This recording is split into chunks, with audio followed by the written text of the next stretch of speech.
Well, hey folks, welcome back to the shed. I know it's been a while since I invited you in. I am sorry, but I think I got a pretty nice video for you here today. I'm going to do some experimenting with one of my more well-known designs. That's a day at the beach. We're going to experiment with how I actually put it together and some of the stuff I use to do so. On the whole now, this is going to be a pretty shoddy video, guys. I do apologize for that as well. You can tell it's a new shed.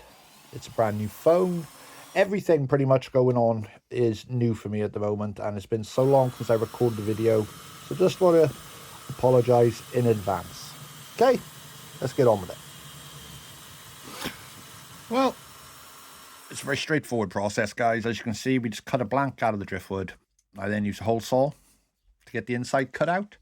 And as you'll see me using here, I'll use a little drum sander to rough in the outside.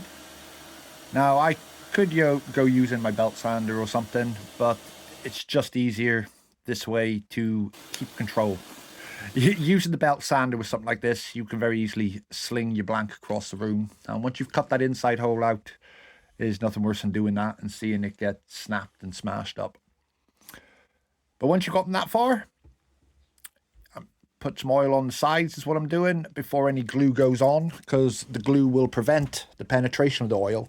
So if you don't do this part in advance, you're going to have light strips where the oil fails to penetrate and it just looks horrible. So this is just one of them necessary, very important steps along the way. And now we get to doing the sand. Now, I should say, that piece of wood that you saw in the beginning, that beautiful piece, came from West Dale, a beach very local to me. And this sand now that I'm experimenting, this isn't a part of the experiment, is from Tenby. The sand from my local beaches, Dale area, Peninsula, etc., has a lot of red sandstone in it, so it has a very reddish, almost sort of pinkish tint to it. Whereas, as you can see, Tenby North Beach has a more sandy colour. I hate to use terms like golden, yellow, etc., but it's just more of a stereotypical sand. So I want, or sand colour, I should say. And I just wanted to see how that would go. But as you can see, it is literally just a case of putting the glue on, and you just keep going until you feel you've got a good uniform coverage. You're going to have lots of high spots and low spots here, guys. As long as your lowest spots you think are deep enough, you're in shape. So we'll just keep going until I reach that stage, and we'll move on.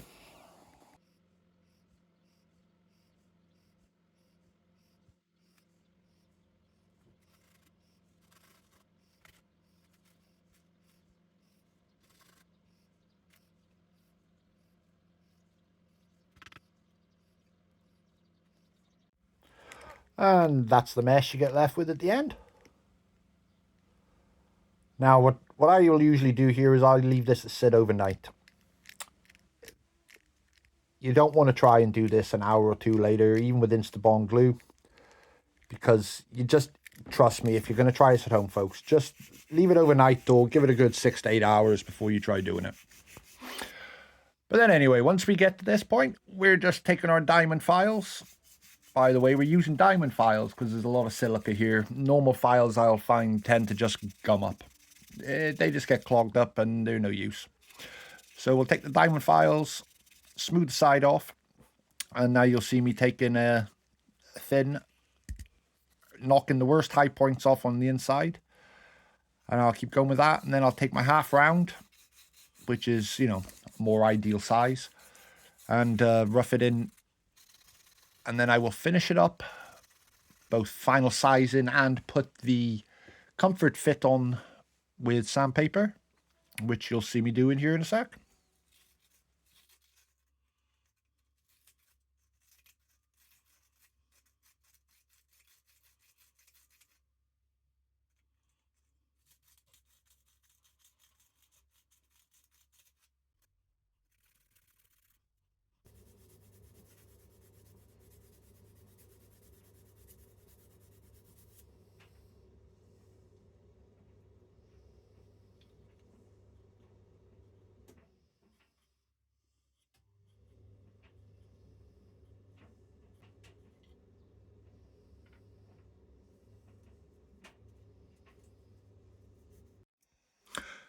Right, now that the inside is where we want her, it's time to get the outside ready for the carving and the setting of the waves.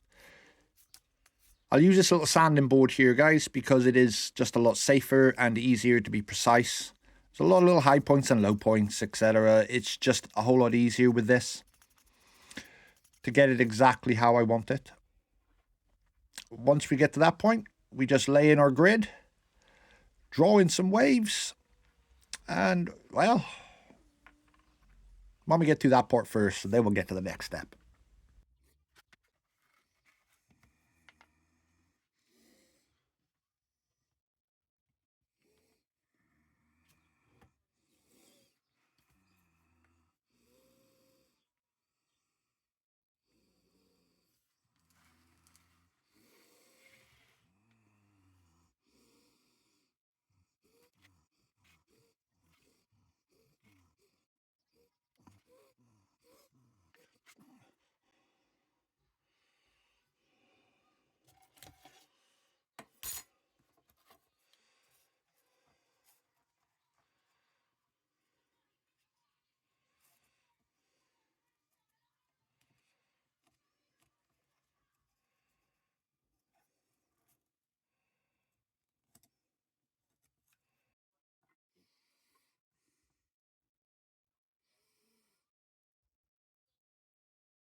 There's no big drive for perfection here, guys. As long as the waves are, roughly the same size and shape, that's all we're worried about. It'll all come out in the wash when we get to carving and filling in anyway. So, let's go.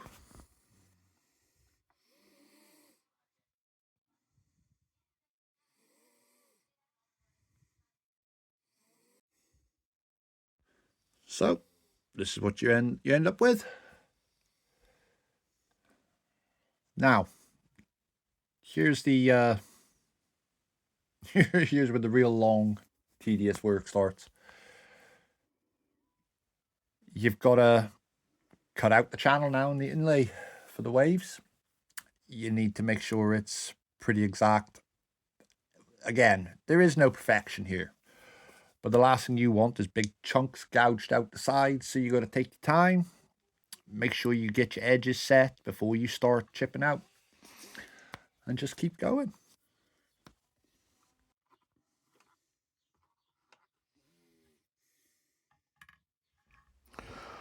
Obviously, as you can see here, it's just using a combination of little chisels, straight edges for the straight runs. My little concave bits, I use a smaller one, as you can see here, for doing the tips and the undersides of the waves. I'll come back with a wider one for doing the fatter, chunkier parts of the wave. And I just try to make sure that I get those edges set down or cut down as squarely and as well as I can, so that when I go to chipping out, we don't end up gouging huge chunks out of the sides that we don't want interrupted.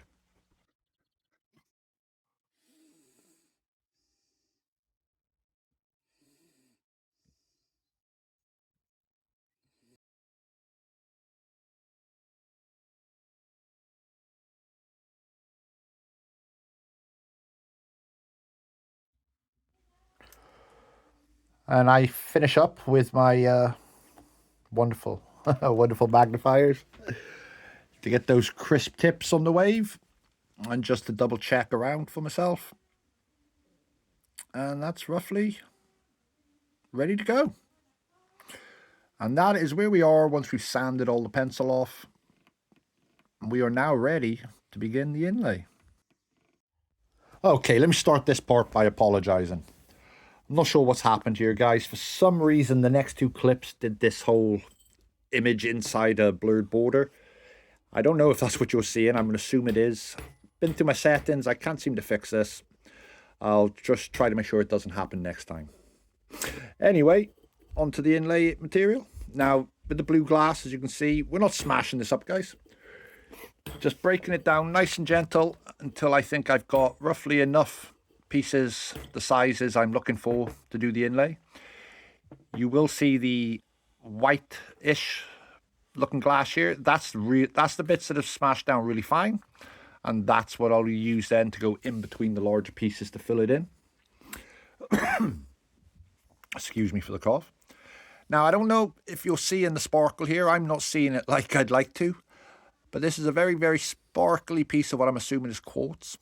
My idea now, this is one of the experiments, is to use this on the tips of the wave to get, you know, more sparkle in the sunlight. And so this is just the same as the glass, except with this now I am breaking this down a little bit finer, so this will get worked just a bit more than the glass. But again, we're not smashing boulders, guys. No need to have stuff flying all over the workshop. Just break it up, take your time, and eventually you'll get the sort of consistency you're looking for.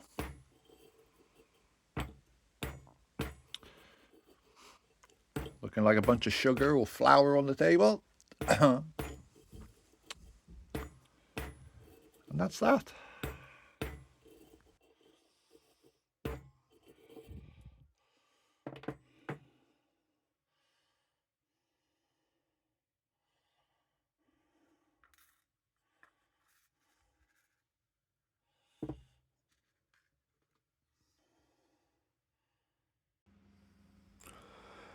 As for the actual inlay process, there's a few different ways I do it. What you're seeing me do here is apply the glue to the glass before I add it on. You won't see it here, but that'll change. I'll be using the toothpick to apply glue straight into the channel at times, etc., etc. And then when it comes time for that finer, the whiter glass particles you saw a minute ago, I will simply just scatter them in and then drop the glue on top. Basically, you just need to get the glass in the hole and make sure it stays in. If you're doing this at home, guys, find a way that works for you. It is a very fidgety process, but here we go.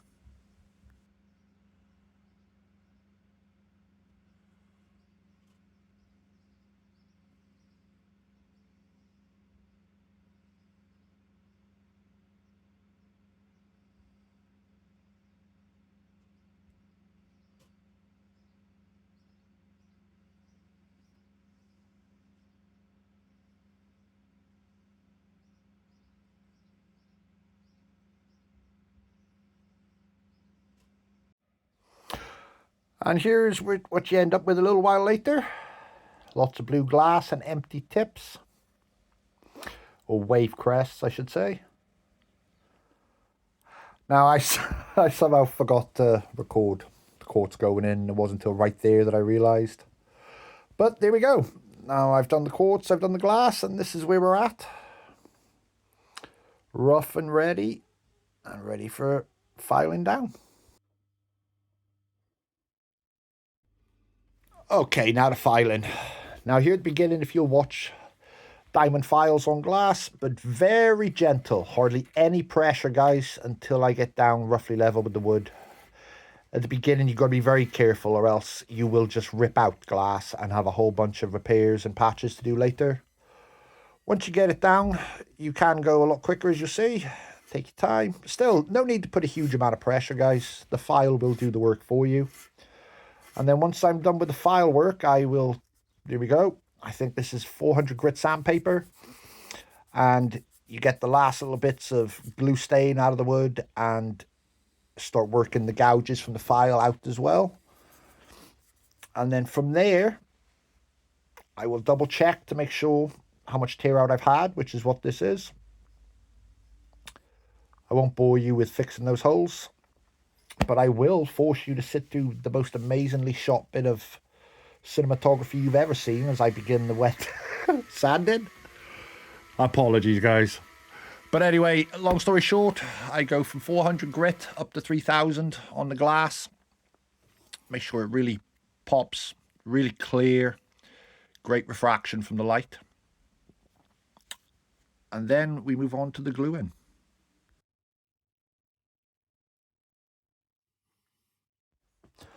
Okay, now here's another one of my experiments. Using this sponge to apply the glue. Now, this is a bit of a mixed bag. I'm sure some of you are screaming at the screen, but I'll come back to you now. But out of all the techniques I've used to apply my glue on the end for the final finishing, this is the best. This is the best application. I get the best results. What you can see me doing here now is just applying a bit of activator between layers. Just gets it sorted quicker and I can get on to the next one. And I will repeat that process by doing a layer, spraying it, flipping it over as you see here, and I will do that, and then every 4 layers, as you'll see in a second, I will just give it a quick rough over with some 400 grit sandpaper and 4 more layers,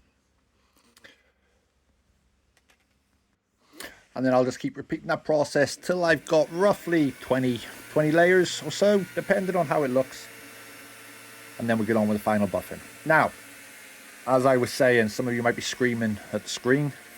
I would not recommend any of you go out buying sponges if you want to try this at home, because whilst the application looks amazing, the reality is there's some chemical reaction or whatever, guys, and you get some really nasty fumes coming off that sponge once it starts interacting with the glue.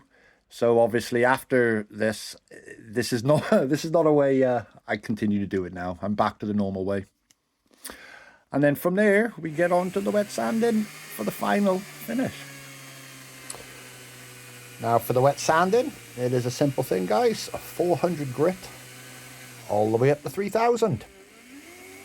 However, what I do, I don't think I show you very well here. I go for each grit, just like with the glue. I do it in one direction, I flip the ring over, and I do it back in the other direction. Just helps, I feel, to deal with any of those imperfections much better. There isn't really a whole lot to say other than that, guys. We take it up to 3000 grit and you're about to see the end result. So here it is.